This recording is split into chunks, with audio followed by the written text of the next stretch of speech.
Welcome dear students.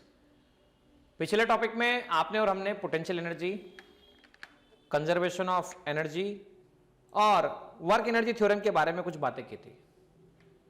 अगर किसी student ने ये वीडियो देखने से पहले पुराना वीडियो नहीं देखा हो तो मैं डिस्क्रिप्शन में पुराने वीडियो की लिंक प्रोवाइड कर रहा हूं, लेक्चर नंबर डाल के रखा हूं, उस वीडियो को आप जरूर देख लें और उस वीडियो के बाद में इस वीडियो को आप देखना शुरू करें।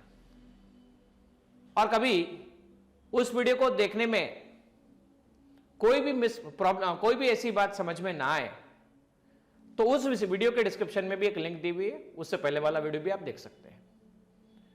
इस वीडियो की शुरुआत में मैं आपको पूरे टॉपिक के बारे में एक बार ब्रीफ में रिवीजन कराऊंगा और उसके बाद हम आगे बात करेंगे। देखिए, आपने और हमने क्या पढ़ा था कि change in potential energy negative work done by conservative forces होता है। यहां पर वर्क डन जो होता है फोर्स इनटू डिस्प्लेसमेंट, इसकी लिमिट इनिशियल से लेकर फाइनल तक ली जा सकती है। यह करने के बाद में और हमने देखा था कि हम जानते हैं कि अगर कोई सिस्टम जिसके अंदर नॉन कंजर्वेटिव फोर्सेस नहीं होते हैं या work done by non conservative force zero होता है और work done by other forces zero होता है, तो ऐसे सिस्टम के अंदर हम कह सकते हैं कि चेंज इन पोटेंशियल एनर्जी और चेंज इन काइनेटिक एनर्जी के एक्सप्रेशन को इक्वेट करके हम ये कह सकते हैं final potential energy of system plus final kinetic energy of system, उसकी value initial potential energy of system और initial kinetic energy of system के बराबर होती है। या ये कह लीजिए conservation of energy principle applicable तभी होता है जब नॉन कंजर्वेटिव के फोर्सेस के वर्क डन और अदर फोर्सेस के वर्क डन जीरो होते हैं। Sum of potential energy and kinetic energy, sum of potential energy and kinetic energy is called total mechanical energy. Total mechanical energy. So total mechanical energy finally और total mechanical energy initially दोनों ही energy same होती है, तो हम ये कह सकते हैं इसी को total mechanical energy कहा जा सकता है। The total mechanical energy of system remains constant if the internal forces are conservative and external forces do not do any work. इसी प्रिंसिपल को कंजर्वेशन ऑफ एनर्जी कहा जाता है। मतलब इससे हमें यह सीखने को मिला कि कंजर्वेशन ऑफ एनर्जी प्रिंसिपल हर जगह लागू नहीं होता। The total mechanical energy is not constant. अगर लगने वाले फोर्सेस नॉन कंजर्वेटिव हो, फ्रिक्शन हो उनके बीच में, तो ये कंजर्वेशन ऑफ एनर्जी लगाया नहीं जा सकता। लेकिन मैंने पहले भी कहा था कि वर्क एनर्जी थ्योरम में कैसी थ्योरम होती है, वो ऑल टाइप ऑफ फोर्सेस, चाहे कंजर्वेटिव हो या फिर वो नॉन कंजर्वेटिव हो, दोनों के लिए इसे अप्लाई किया जा सकता है। इसे मैं पहले भी डिस्कशन कर चुका था, work done by conservative, work done by non conservative, work done by external force या अदर फोर्सेस, इन सब का जो भी चेंज होता है वो काइनेटिक एनर्जी में चेंज कंट्रीब्यूट करता है। आप और मैं यहां पर ये भी देख सकते हैं कि अभी मैंने आपसे कहा था कि कंजर्वेटिव फोर्सेस के लिए हम लिख सकते हैं माइनस यूएफ माइनस यूआई। ये देखिए यहां पर आप देख सकते हैं, हमने डिफाइन किया था कंजर्वेटिव फोर्सेस का negative minus UF minus UI, है ना। उसके हिसाब से हमने यहां से क्या किया, माइनस यूएफ माइनस यूआई ये लिया, डब्ल्यूसी हमने रखा माइनस यूएफ माइनस यूआई। वो माइनस यूएफ माइनस यूआई जब आपने उधर भेजा, शिफ्ट किया, तो ये आपके सामने इस तरह से निकल कर आता है। आपने फाइनल काइनेटिक एनर्जी और फाइनल पोटेंशियल एनर्जी को फाइनल टोटल मैकेनिकल एनर्जी कहा, फाइनल इनिशियल मैकेनिकल एनर्जी कहा, और इसी को आपने क्या कहा, टोटल मैकेनिकल एनर्जी कहा। मतलब अगर हम ये कहते हैं कि नॉन कंजर्वेटिव फोर्स और एक्सटर्नल फोर्स किसके इक्वल होते हैं या उन दोनों का वर्क किसके इक्वल होता है, तो वो total change in mechanical energy के इक्वल होता है। वापस सुनिएगा, नॉन कंजर्वेटिव फोर्स और एक्सटर्नल फोर्स का वर्क डन किसके इक्वल होता है, तो total change in mechanical energy के इक्वल होता है। अगर सोचिएगा अगर किसी प्रॉब्लम में, किसी सिचुएशन में नॉन कंजर्वेटिव फोर्स नहीं है, मतलब फ्रिक्शन एब्सेंट है। मतलब क्या है, फ्रिक्शन एब्सेंट है, तो अगर ये जीरो हुआ तो इसकी वैल्यू सीधी सीधी किसके इक्वल आ जाएगी, external force will be change in total mechanical energy. So work done by external forces equal to change in mechanical energy of the system if non conservative forces are absent in the particular situation. तो हम ये कह सकते हैं work done in particular particle is equal to change in kinetic energy. किसी भी system पर all type का वर्क डन हो, चाहे एक्सटर्नल हो चाहे इंटरनल हो, वो हमेशा किसको चेंज करता है, वो काइनेटिक एनर्जी को बदलता है। अगर किसी फोर्स को कंजर्वेटिव कब कहा जाता है, जब वर्क डन राउंड ट्रिप में उसके द्वारा जो वर्क डन होता है वो हमेशा अगर जीरो हो तो ऐसे फोर्स को हम कंजर्वेटिव फोर्स कहते हैं, जैसे कि हमने gravitation force, Coulomb's force, spring force, इन्हें कंजर्वेटिव फोर्स की कैटेगरी में डाला है। अगर राउंड ट्रिप में वर्क डन जीरो ना हो तो इसे नॉन कंजर्वेटिव कहा जाता है, जैसे कि मैंने फ्रिक्शन नॉन कंजर्वेटिव फोर्स होता है, इसका एग्जांपल मैंने आप लोगों को दिया अभी तक।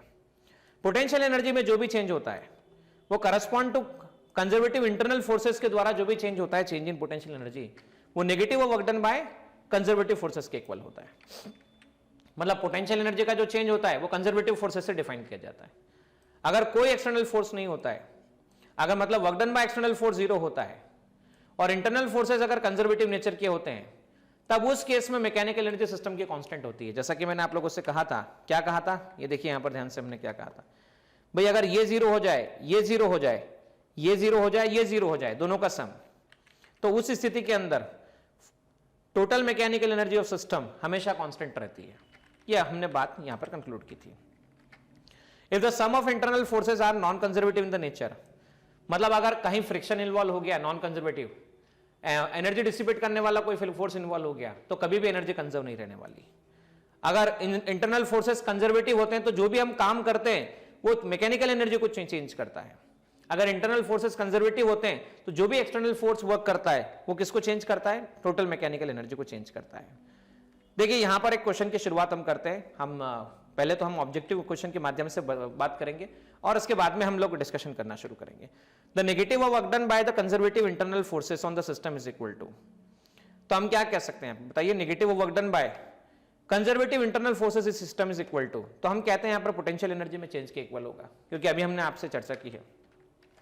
Work done by external force on a system equal to, तो ये जो होता है वो चेंज इन काइनेटिक एनर्जी के इक्वल होता है। Work done by the external force on a system is equal to change in, वैसे देखा जाए अगर इंटरनल फोर्सेस कंजर्वेटिव हो, इंटरनल फोर्सेस कंजर्वेटिव और नॉन कंजर्वेटिव फोर्स का वर्क डन जीरो हो, मतलब देखो ये वाली बात मैं बोल रहा हूं आप लोगों से, इंटरनल फोर्सेस कंजर्वेटिव हो, मतलब ये वाला सिचुएशन देखिएगा ध्यान से, अगर नॉन कंजर्वेटिव फोर्स जीरो हो, नॉन कंजर्वेटिव फोर्स का वर्क डन जीरो हो, तब एक्सटर्नल फोर्स जो भी होता है वो टोटल मैकेनिकल एनर्जी को चेंज करने में यूज होता है। तो देखिए यहां पर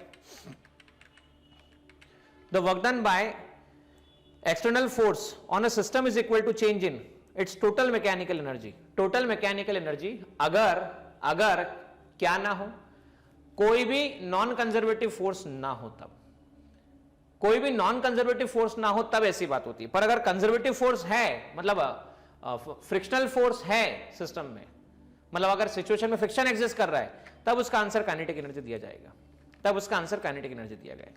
work done by all the forces, चाहे एक्सटर्नल हो चाहे इंटरनल हो, system is change in equal to kinetic energy.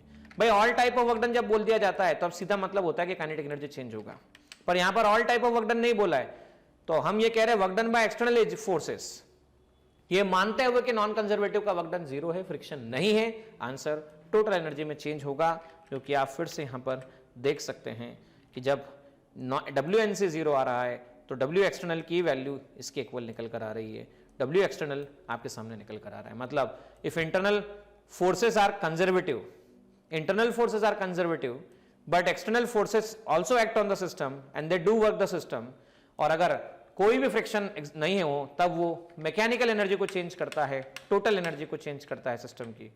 अब देखिए यहां पर क्या लिखा हुआ है, dash of the two particle system depends on the separation between the two particle, the most appropriate choice for the blank spaces. बच्चों पोटेंशियल एनर्जी जो होती है वो कॉन्फ़िगरेशन ऑफ सिस्टम पर डिपेंड करती है, चॉइस किस पर डिपेंड करती है, सेपरेशन पर डिपेंड करती है। तो यहां पर बेटर चॉइस होगी आपके पास पोटेंशियल एनर्जी ऑफ सिस्टम। देखिए total work done on the particle is equal to change in its kinetic energy, change in its kinetic energy. इसमें देखो चार ऑप्शन दिए, always, only if the forces acting on the are the conservative, only if the gravitational force act on the it, if elastic force act on it. देखिए क्या कहा जाता है, if the total work done on a particle is equal to change in its kinetic energy, तो ये expression तो हमेशा ही valid होता है वर्क एनर्जी थ्योरम का, और आप देख सकते हैं यहां पर देखिए दिया भी गया है, क्या दिया हुआ है, work done on the system by all external और internal forces equal to change in its kinetic energy.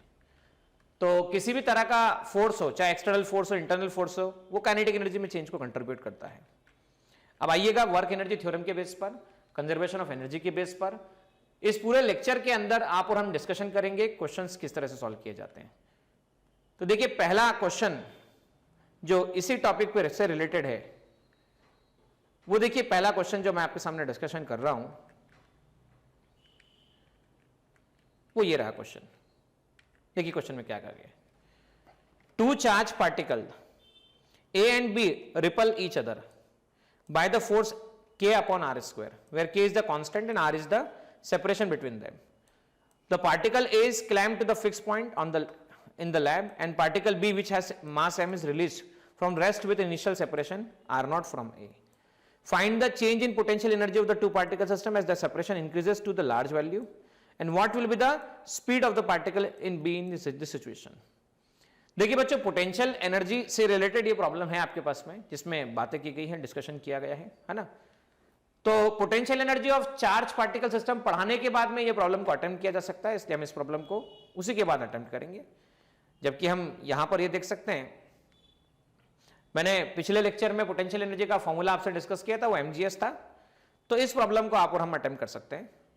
तो चलिए इस प्रॉब्लम की शुरुआत करते हैं। Particle is placed at a point A of a frictionless track ABC। देखो पहले ही कह दिया प्रॉब्लम के अंदर, फ्रिक्शनलेस मतलब फ्रिक्शन है ही नहीं, फ्रिक्शन नहीं मतलब नॉन कंजर्वेटिव वर्ड जीरो हो गया। It is push slightly towards the right, find the speed when it reaches the point B। देखिए मैं इस प्रॉब्लम को दो मेथड से सॉल्व करके बताऊंगा, एक वर्क एनर्जी थ्योरम से बात करूंगा और एक साथ साथ में आप लोगों के साथ में कंजर्वेशन ऑफ एनर्जी लगाऊंगा। तो चलिए बोर्ड पर चलिए उस प्रॉब्लम को समझ। देखिए यहां पर क्या बोला गया है, यहां पे बोला गया है कि भाई कोई ऑब्जेक्ट था, ए से स्लाइटली आपने पुश किया, तो मान लेता हूं चलो मैं ऑब्जेक्ट यहां पर था, वो नीचे स्लाइड होते हुए ऐसे आ रहा है, और जब वो बी पर पहुंचता है तो आपको बताना है वर्क डन कितना होगा। तो पहले देखिए इन्होंने क्या कहा, नो फ्रिक्शन, इसमें कोई भी फ्रिक्शन नहीं है। अब देखिए जब फ्रिक्शन नहीं है तो work done by non conservative forces zero आ चुका है। अब हम बात करें नॉर्मल की, तो नॉर्मल देखिए परपेंडिकुलर टू सरफेस एक्ट हो रहा होगा हर केस में, और डिस्प्लेसमेंट आपके पास में ऐसा आ रहा है, तो 90 डिग्री हम बात करें। तो वर्क डन बाय नॉर्मल की भी बात करें तो फोर्स इनटू जो भी डिस्प्लेसमेंट होगा और कॉस 90 डिग्री, तो आप और हम कह सकते हैं work done by normal zero हो जाएगा। तो जब फ्रिक्शन एब्सेंट होता है, आखिर इस ब्लॉक को नीचे खींच के कौन लाया, इस ब्लॉक को यहां से खींच के नीचे कौन लाया, तो आप और हम जानते हैं ब्लॉक को खींचने वाला कौन था। भाई ब्लॉक को खींचने वाला एक ही एजेंट था, ग्रेविटेशनल पुल। तो gravitational work done by gravity जो भी होता है वो तो कंजर्वेटिव फोर्स है, और कंजर्वेटिव फोर्स है, फ्रिक्शन एब्सेंट है, तो हम कह सकते हैं टोटल मैकेनिकल एनर्जी जो ए पर होगी वही टोटल मैकेनिकल एनर्जी बी पर होगी। टोटल मैकेनिकल एनर्जी जो ए पर होगी वही टोटल मैकेनिकल एनर्जी बी पर होगी। तो पहला मेथड है कंजर्वेशन ऑफ एनर्जी से, और कंजर्वेशन ऑफ एनर्जी लगता कब है, सब सिचुएशन में लगता है कि नहीं लगता है, वो तभी लगता है जब नॉन कंजर्वेटिव जीरो हो और अदर का कोई वर्क डन नहीं होता हो। अदर का कोई वर्क डन नहीं है, नॉन कंजर्वेटिव जीरो है। टोटल मैकेनिकल एनर्जी में kinetic energy at A, potential energy at A, kinetic energy at B and potential energy at B. शुरुआत में रेस्ट पर था तो हम ये कहेंगे half m zero square. Potential energy हम बात करें तो m g height at A, तो मैं कह देता हूं एच ए पर जो हाइट होगी, और मैं यहां पर कह देता हूं h B. So kinetic energy at B half m v B square m g h B, क्योंकि पोटेंशियल एनर्जी ये देखिए मैंने रेफरेंस माना, तो पोटेंशियल एनर्जी जब भी आपको लेना हो तो आप रेफरेंस लीजिए। और पोटेंशियल एनर्जी का फॉर्मूला मैं पिछले वीडियो में भी बता चुका हूं, on near the earth surface mgh होता है, mgh होता है। तो अब हम आगे लिख लेते हैं इसे, देखिए क्या लिखेंगे हम लिखेंगे mgh इक्वल टू कितना आ गया, half mvb square, half mvb square plus mghb, mghb। अब हर जगह से आप m कॉमन निकाल लीजिए, gha, g कॉमन निकल चुका है, m कॉमन निकल चुका है, vb स्क्वायर बाय 2 प्लसghb, m से m कैंसिल हो गया, gha माइनसghb, vb square by 2, g common निकला से हम ये कह सकते हैं ha minus hb, vb square by 2, तो vb आ गया आपके पास में twice g ha minus hb, vb 2, g की वैल्यू 10, ha माइनस hb, तो 1 meter minus 0.5 meter, 1 meter minus 0.5 meter 0.5 आ गया आपके पास में। तो ये आ गया आपके पास में √2 मीटर पर सेकंड। अच्छा, √2 की वैल्यू 3.16 लेके जा सकती है, आप इसे देख भी सकते हैं, 0.2 मल्टीप्लाई 0.5 मल्टीप्लाई बाय 2, 10 से 10 कैंसिल, आपके पास में 10 आ जाता है, √10 3.16 मीटर आता है। अब देखिए यहां तो एक तो ये हुआ तरीका टोटल मैकेनिकल एनर्जी से। अब दूसरा तरीका है work done by all type of forces. Work done by all type of forces equal to change in kinetic energy of system. Work done by all type of forces is equal to change in kinetic energy of system. अच्छा, initially कहां पर है, finally कहां पर है B, तो KB minus के work done by all type of forces, चाहे conservative, non conservative, other, external, ये सब क्या बदलेंगे, ये सब बदलने वाले हैं किसको, काइनेटिक एनर्जी को। Final kinetic energy KB minus initial kinetic energy आपके पास में K आ चुका है। देखिए कंजर्वेटिव फोर्स की हम बात करें तो यहां पर पहले चेक करें कौन कौन से कंजर्वेटिव फोर्स है। तो पहले सबसे पहले ऐसे थ्योरम को अप्लाई करते समय आपको एक लिस्टिंग की आदत डालनी है कि पहले आप फोर्स पहचानो कौन कौन से। तो पहला ग्रेविटेशनल फोर्स है, लिस्टिंग करें, ग्रेविटेशनल फोर्स है मतलब ये कौन सा फोर्स है, ये कंजर्वेटिव फोर्स है या नॉन कंजर्वेटिव फोर्स है, तो gravitational force conservative force nature का है। दूसरा लिस्टिंग करें आप, नॉर्मल है, सो नॉर्मल को हमने अदर की कैटेगरी में डाला हुआ है। तीसरा आप चेक करें यहां पर फ्रिक्शन है क्या, तो आप ये चेक कर लें फ्रिक्शन नहीं है तो क्रॉस कर दें। चौथा आप चेक करें क्या कोई एक्सटर्नल फोर्स लगाया जा रहा है क्या, तो कोई भी एक्सटर्नल फोर्स यहां पे नहीं लग रहा है, ठीक है, तो हम ये कह सकते हैं एक्सटर्नल फोर्स 0 है, वर्क डन बाय। अब हम बात करें नॉन कंजर्वेटिव फोर्सेस के बारे में, कंजर्वेटिव नॉन कंजर्वेटिव मतलब फ्रिक्शन का वर्क डन यहां पर 0 है, और मैं बता चुका हूं नॉर्मल अदर का वर्क डन भी आपके पास में 0 है। तो सीधी सीधी बात ये बोली जाए कि जो पोटेंशियल एनर्जी होगी, मतलब ये वर्क डन 0 आ गया, ये 0 आ गया और ये आपके पास में 0 आ गया, तो हम ये कह सकते हैं WC इक्वल टू आ जाता है KB minus KA, KB minus KA ऐसा कहा जा सकता है, ठीक है ना। अब देखिए शुरुआत में A पर जेंटली पुश किया गया, A पर जेंटली पुश किया गया मतलब इनिशियली वेलोसिटी 0 है, तो हम कह सकते हैं WC equal to KB minus 0। अब WC work done by gravity, work done by gravity, तो ग्रेविटी कैसा काम कर रही है इस पे देखिएगा ध्यान से। ग्रेविटेशनल फोर्स क्या कर रहा है, ग्रेविटेशनल फोर्स एम मास के ऑब्जेक्ट को यहां से 1 मीटर से 0.5 मीटर, 1 मीटर से 0.5 मीटर लेके आ गया, मतलब हम सीधी बात बोलें तो वो घूमता घूमता इस जगह पर आ गया, यहां पर ये आपके पास में अवेलेबल है, देखिए ये HB है, ये आपके पास में HA है, यहां से यहां तक हम क्या कह सकते हैं, हम कह सकते हैं HA माइनस HB है।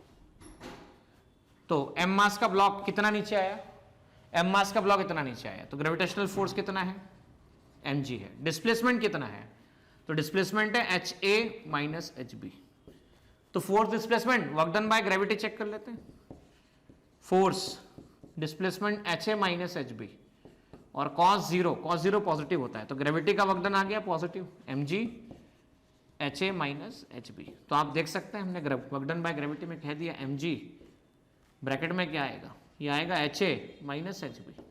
HA माइनस HB को आपने लिखा हाफ mVb स्क्वायर, m से m cancel, 2gh, HA minus HB, HA minus HB equal to आप लिख सकते हैं VB का स्क्वायर। तो VB कितना आ जाता है आपके पास में, VB आ जाता है 2GH नहीं आएगा, 2G HA माइनस HB। अब देखिए A की हाइट कितनी है, G की वैल्यू कितनी है 10, A की हाइट कितनी है 1 मीटर, इसकी कितनी है 0.5। सो वापस से आप जब सॉल्व करते हैं तो आंसर आपको क्या मिलता है, √2 मीटर पर सेकंड मिलता है, मतलब आंसर में कोई वेरिएशन नहीं है।